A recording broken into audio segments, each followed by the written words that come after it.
오늘은 부당해고의 구제 방법에 대해 알아보도록 하겠습니다. 근로기준법 제23조, 근로기준법 제24조 또는 노동조합법 제81조 등에 의해 정당한 사유가 없는 부당해고라고 다투는 경우 구제 절차는 어떤 것이 있는지 살펴보겠습니다. 당연히 민사소송을 통해 해고 무효 확인 소송을 제기하는 방식으로 부당해고를 다툴 수 있습니다. 또 노동법에서는 근로자가 이러한 부당해고 등의 상황에서 신속하게 구제받을 수 있도록 하기 위해 특별한 행정 절차 또한 마련하고 있습니다. 바로 노동위원회에 부당해고 구제 신청을 하는 겁니다. 지방노동위원회에 부당해고 구제 신청을 하게 되면 지방노동위원회에서 판정이 이루어지고 이 판정에 근로자나 사용자가 불복을 하게 되면 중앙노동위원회에 재심을 신청할 수도 있습니다. 중앙노동위원회의 결정에 대해서도 당사자가 불복을 하게 되면 이 절차는 행정적 구제 절차이기 때문에 행정소송을 통해 중앙노동위원회의 결정을 취소하는 청구도 할 수 있습니다. 민사소송으로 해고 무효를 다투는 경우를 먼저 살펴보면 민사소송은 해고로 인해서 근로계약상의 권리, 근로자로서의 법률상의 지위에 대해 위험이나 불안을 제거하기 위한 확인해소라는 성격을 가지고 있습니다. 그런데 소송을 진행하기 위해서는 소의 이익이 필요한데 이 소의 이익과 관련해서 해고 무효 확인 소송을 진행하는 과정에 이 근로자의 정년이 도과하게 된 경우처럼 설사 판결에서 부당해고로 인정이 된다 하더라도 해고가 없었던 상태인 원직, 복직이 불가능한 상태면 소의 이익이 없는 것이 아니냐는 쟁점이 대두된 사안이 있습니다. 이에 대해 과거의 판례에서는 이 경우 확인의 이익이 없기 때문에 변론 종결 이후에 이미 인사규정에 정년이 지난 경우와 같이 근로자로서 지위를 회복하는 원직, 복직이 불가능한 경우를 소의 이익이 없는 것으로 보아 각하 결정이 내려져 왔습니다.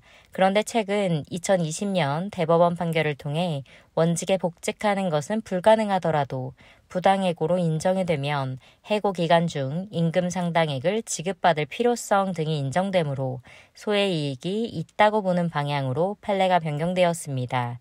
원래 원직 복직이 가능한 경우엔 해고가 부당해고로서 무효로 확인이 되면 원상회복이 원칙이기에 원직으로의 복직과 함께 해고 기간 중에 임금 상당액을 지급하도록 사용자에게 의무를 부담하고 있습니다. 실제로 근로를 하지 않은 해고된 기간에 대한 임금을 받을 수 있는 근거는 해고가 무효가 되면 그동안 근로자는 근로를 제공하고자 하는 의사가 있었음에도 사용자 측의 책임 있는 귀책 사유로 인해 노무의 수령이 이루어지지 않고 임금을 받지 못했던 것으로 보기 때문에 민법 제538조에 따라서 임금을 청구하는 것이 가능하다고 인정되고 있는 것입니다.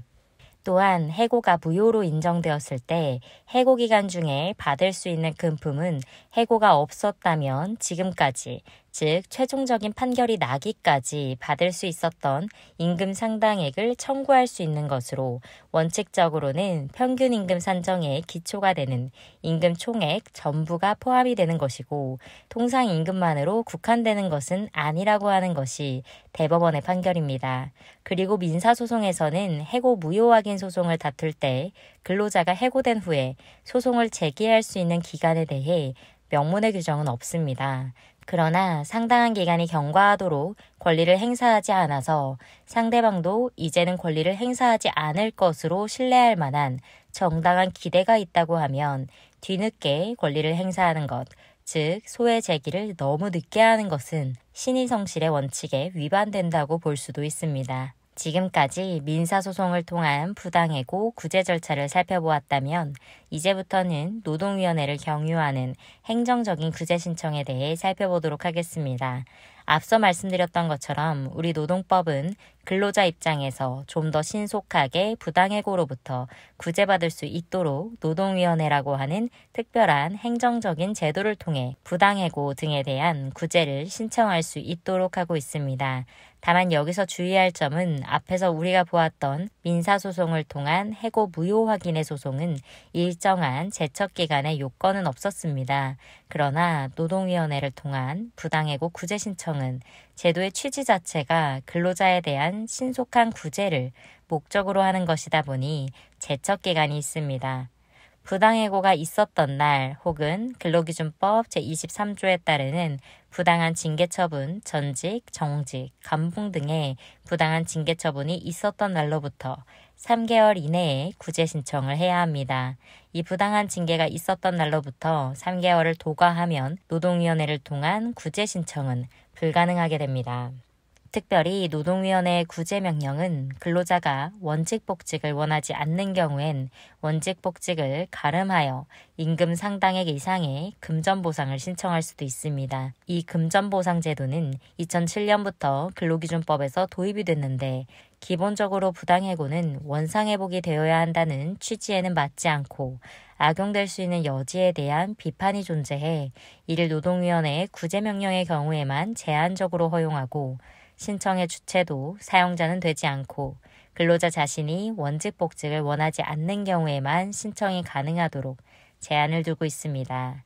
다음으로 지방노동위원회의 명령이나 결정이 내려지게 되면 여기에 대해 불복을 하려면 사용자이건 근로자이건 결정서의 통지를 받은 날부터 10일 이내에 중앙노동위원회에 재심을 신청해야 합니다. 만약 10일 이내에 쌍방 누구라도 재심을 신청하지 않으면 구제명령은 확정이 됩니다. 재심을 신청하면 중앙노동위원회에서 재심 판정이 내려지고 마찬가지로 불복을 하려고 하면 재심 판정서 송달을 받은 날 15일 이내에 사용자나 근로자가 행정소송을 제기해야 합니다. 이 또한 재심 판정서 송달을 받고 15일을 도과하게 되면 이 재심 판정은 확정이 됩니다. 이렇게 노동위원회의 결정이 확정이 되면 사용자를 구속하는 구제명령으로서의 효력을 가지게 됩니다. 여기까지 오늘은 부당해고로부터 구제 방법에 대해 살펴보았습니다. 감사합니다.